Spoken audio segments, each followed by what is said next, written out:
Episode की starting modern Japan city को दिखाने से होती है, जहां पर हम तीन लोगों को ऑफिस में बात करते हुए देखते हैं। उनमें से दो लोग घर जाने के लिए निकलते हैं और तीसरा आदमी अभी भी काम कर रहा था। वो दो लोग तीसरे आदमी को बियर पीने के लिए इनवाइट करते हैं, लेकिन वो उन्हें मना कर देता है क्योंकि उसके पास अभी भी बहुत काम बाकी था।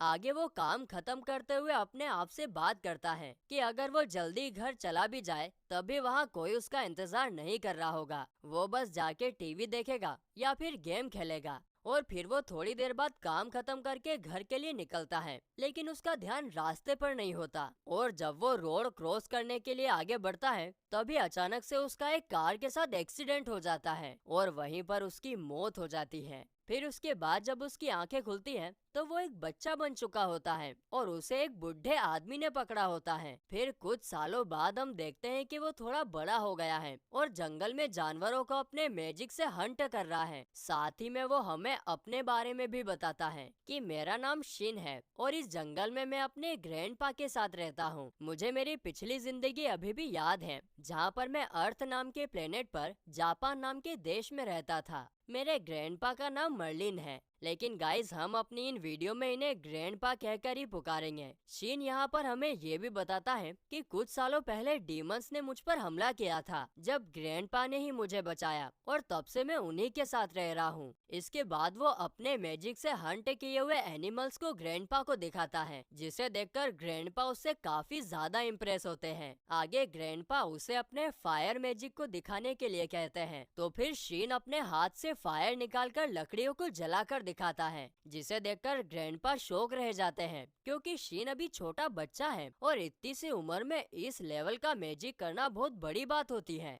तभी वहाँ पर दो लोग और आते हैं जो कि थे मेलिडा उर्फ ग्रैनी और मिशेल। वहीं ग्रैनी जब देखती है कि शीन ने एक बोर को मारा है तो उसके होश उड़ जाते हैं और वो उसे डांट लगाने लगती हैं कि तुम इतना खतरनाक काम कैसे कर सकते हो। जिस पर शीन कहता है कि ये इतना खतरनाक काम नहीं था क्योंकि मेरे पास ये मैजिक गियर जो है जो हम दोनों ने साथ मिलकर बनाए थे। जिस पर ग्रैंडपा भी कहते हैं कि शिन के लिए ये फॉरेस्ट अब एक गार्डन जैसा है और हाँ, मिशेल यहाँ पर शिन को तलवार चलाना सिखाने आया है। इसके बाद हमें 2 साल बाद का सीन दिखाया जाता है, जहाँ पर ग्रैंडपा शिन को कहीं लेकर जाते हैं और इस दौरान ग्रैंडपा शिन से कहते हैं कि अब समय आ गया है कि तुम एक डीमन का सामना करो। आगे वो ये भी कहते हैं कि मैजिक तो सबके लिए है, सब इसका फायदा ले सकते हैं, लेकिन जब कोई उसे समझ नहीं पाता है तब वो एक डीमन में बदल जाता है, चाहे फिर वो इंसानी क्यों ना हो। जिस पर शेन कहता है कि हाँ, मैंने सुना है कि कई साल पहले एक आदमी ने डीमन में बदलकर पूरे देश को खत्म कर दिया था, लेकिन फिर आपने आकर सबको बचा लिया और इसीलिए आप सबके हीरो हो, है ना। ये सुनकर ग्रैंडपा हंसने लगते हैं और कहते हैं कि चलो पहले डीमन को ढूंढते हैं। और डीमन को ढूंढने के लिए वो शिन से कहते हैं कि जब तुम अपने मैजिक को अपने चारों तरफ भेजते हो और तब वो अगर किसी के कांटेक्ट में आए तब तुम उसे फील कर सकते हो और इसे सर्च मैजिक कहते हैं। ये सुनने के बाद ही शिन इसे बड़े आराम से कर लेता है और वो सब कुछ फील भी कर सकता था, यहाँ तक कि वो ग्रैनी को भी फील कर रहा था जो अपने घर में बैठी थी। और तभी अचानक से उसे एक अजीब सी फीलिंग आती है, जिस पर ग्रैंडपा कहते हैं कि तुमने डीमन को ढूंढ लिया है। और फिर वो दोनों उस डीमन का सामना करने के लिए निकल जाते हैं। कुछ ही टाइम बाद डीमन को देखते ही शिन अपना हथियार निकालकर उस पर हमला करने के लिए चला जाता है। ग्रैंडपा उसे रोकने की भी कोशिश तो करते हैं मगर वो नहीं सुनता है और देखते ही देखते वो अपने सुपरसोनिक शूज की मदद से उस डीमन को खत्म कर देता है, जिसे देखकर ग्रैंडपा भी उसकी तारीफ करने लगते हैं और अपनी तारीफ सुनकर शिन भी बहुत ज्यादा खुश होता है।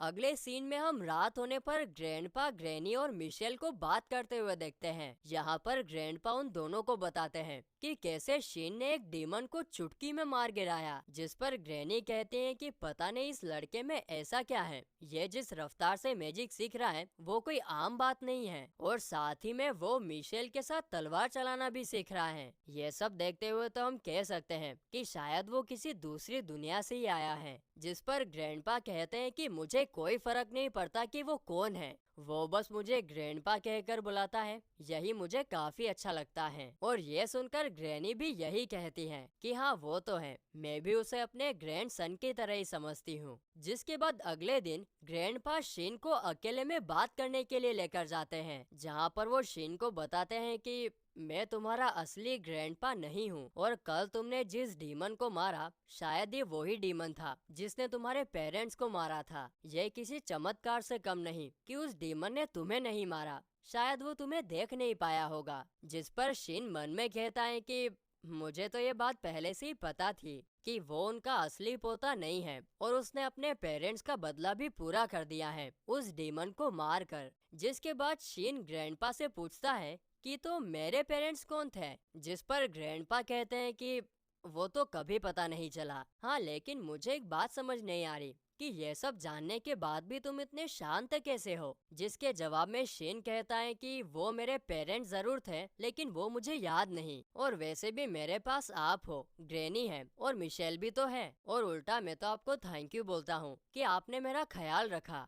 अब ये सुनकर तो ग्रैंडपा इतने खुश हो जाते हैं कि उनकी आंखों से आंसू आने लगते हैं। इसके बाद सीधे हमें 5 साल आगे का सीन दिखाया जाता है, जहां शिन अब 15 साल का हो चुका है और उससे मिलने के लिए घर पर अंकल डिस, क्रिस्टीना, मार्क और टॉम आए होते हैं। तो वहीं डिनर के दौरान अंकल डिस शिन से पूछते हैं कि अब वो आगे क्या करने वाला है क्योंकि अब वो बड़ा हो चुका है। जिसके जवाब में शिन कहता है कि मैं कभी जंगल से बाहर नहीं गया और इसीलिए मैं पहले पास ही के टाउन में घूमने जाऊंगा। मगर सब उससे पूछते हैं कि उसके बाद क्या? तुम चाहो तो रॉयल ऑर्डर में शामिल हो सकते हो या फिर एक डीमन हंटर भी बन सकते हो। शिन पूछता है कि डीमन हंटर क्या होता है, जिस पर टॉम बताता है कि डीमन हंटर्स डीमन को खत्म करते हैं इनाम के बदले। आगे मार्क भी उससे कहता है कि तुम चाहो तो मैजिक गियर डीलर भी बन सकते हो और क्योंकि तुम हैंडसम हो तो अपने लिए गर्लफ्रेंड भी बना सकते हो। जिस पर क्रिस्टीना मार्क से कहती है कि ऐसी नीची सोच बस तुम्हारी हो सकती है, और फिर वो दोनों आपस में बच्चों की तरह लड़ने लगते हैं।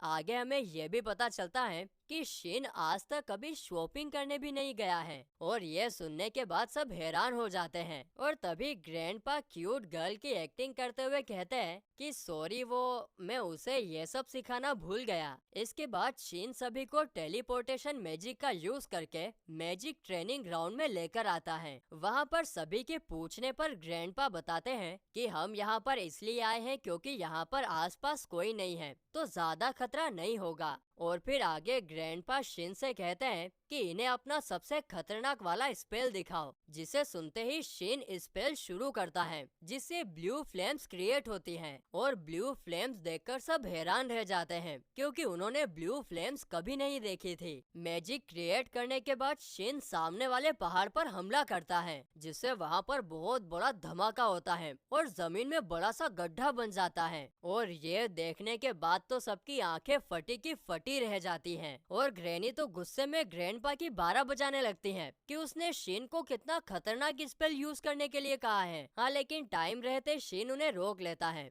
आगे फिर सब लोग चर्चा करते हैं कि शिन को बाहर की दुनिया में भेजना सेफ रहेगा या नहीं, क्योंकि उसके पास जो पावर है उसे हासिल करने के लिए आपस में लड़ाइयाँ हो सकती है। जिस पर अंकल डिस कहते हैं कि मेरे पास एक आइडिया है, क्यों ना हम शिन को मैजिक एकेडमी भेज दें। जिस पर ग्रैंडपा कहते हैं कि क्या तुम्हारा इरादा शिन को अपने देश में रखने का है? जिसके जवाब में अंकल डिस कहते हैं कि मैं वादा करता हूँ कि शिन को मिलिट्री के लिए यूज नहीं करूँगा। तभी शिन पूछता है कि मैजिक एकेडमी क्या होता है, जिस पर अंकल डिस उसे बताते हैं कि ये रॉयल कैपिटल में एक स्कूल है जहाँ होनहार बच्चों को मैजिक सिखाया जाता है। अगर तुम वहाँ गए तो तुम मैजिक सीखने के साथ साथ अच्छे दोस्त भी बना पाओगे। और ये सुनने के बाद शिन मैजिक स्कूल जाने के लिए मान जाता है। यहाँ पर अंकल डिस ये भी कहते हैं कि मैं तुम्हारे स्कूल में जाने का इंतजाम तो करवा दूंगा, लेकिन वहाँ एंटर करने के लिए एक एंट्रेंस एग्जाम देना पड़ता है जो कि तुम्हें खुद ही देना पड़ेगा। उसमें मैं तुम्हारी कोई मदद नहीं कर सकता हूँ क्योंकि मेरे देश की मैजिक एकेडमी पर नोबिलिटी का कोई असर नहीं होता है। जिस पर शिन पूछता है कि मेरे देश, इससे आपका क्या मतलब है? जिसके जवाब में अंकल डिस कहते हैं कि मैंने ये पहले कभी नहीं बताया कि मैं सिटी किंगडम का किंग हूँ। और ये सुनते ही शिन के होश उड़ जाते हैं और वो हैरान होते हुए पूछता है कि तो मतलब बिग सिस्टर क्रिस और बिग ब्रदर मार्क आप दोनों कौन हो? जिस पर क्रिस्टीना कहती है कि मैं रॉयल गार्ड के ऑर्डर पर आई हूँ अंकल डिस की रक्षा करने के लिए। और मार्क कहता है कि मैं कोर्ट मैजिक डिवीजन का मजिशियन हूँ। जिसके बाद शिन मिशेल को भी यही पूछता है, जिस पर मिशेल कहता है कि मैं अभी रिटायर हो चुका हूँ, लेकिन पहले मैं नाइट कमांडर हुआ करता था। जिस पर शिन सोचता है, वाह साला इतने सालों तक इनके साथ रहा लेकिन मुझे इसकी भनक ही नहीं पड़ी कि ये सब लोग रॉयल फैमिली से हैं। अब ये सब सुनने के बाद शिन अंकल डिस से पूछता है कि तो फिर एक किंग ग्रैंडपा का दोस्त कैसे बन गया? जिस पर अंकल डिस कहते हैं कि पहले जब डीमन ने हमारे देश पर हमला किया था तब मैं स्कूल में था और उस वक्त मैं किसी की बात ना मानकर डीमन का सामना करने के लिए चला गया था और फिर तो मैं डीमन के हाथों मरने ही वाला था कि तभी मास्टर मर्लिन और मिस्ट्रेस मेलिडा ने मेरी जान बचाई थी और तभी से हमारे देश उन्हें हीरो मानते हुए आ रहे हैं और हम बहुत गहरे दोस्त भी बन गए। जिस पर शिन कहता है कि इसका मतलब ग्रैंडपा और ग्रैनी पहले से ही एक टीम में थे। जिस पर क्रिस्टीना कहती है कि सिर्फ टीम ही नहीं बल्कि वे लोग कभी हस्बैंड वाइफ भी हुआ करते थे। अब ये सारी बातें सुनकर तो शिन को बहुत बड़ा झटका लगता है क्योंकि उसे इन सब के बारे में बिल्कुल पता नहीं होता है। इसके बाद हम देखते हैं कि ग्रैंडपा ग्रैनी और शिन सिटी में रहने के लिए आ जाते हैं और उनका घर तो किसी महल से कम नहीं था बाबा, जिसमें बहुत सारे मेड्स और सर्वेंट भी थे। जिसके बाद शिन सिटी घूमने निकल पड़ता है जहाँ पर वो पहली बार एक एप्पल खरीद कर खाता है। आगे वो सिटी घूमते घूमते एक कोने में पहुँचता है जहाँ पर कुछ बदमाश दो लड़कियों के साथ जबरदस्ती कर रहे थे और ये देखकर शिन जाके उन बदमाशों को बड़े ही आराम से हरा देता है और उन लड़कियों को बचा लेता है। फिर उनमें से एक लड़की शिन को थैंक यू बोलती है और उस लड़की की क्यूटनेस को देखकर शिन उसमें खो जाता है। और फिर इसी के साथ ये एपिसोड यहीं पर खत्म होता है।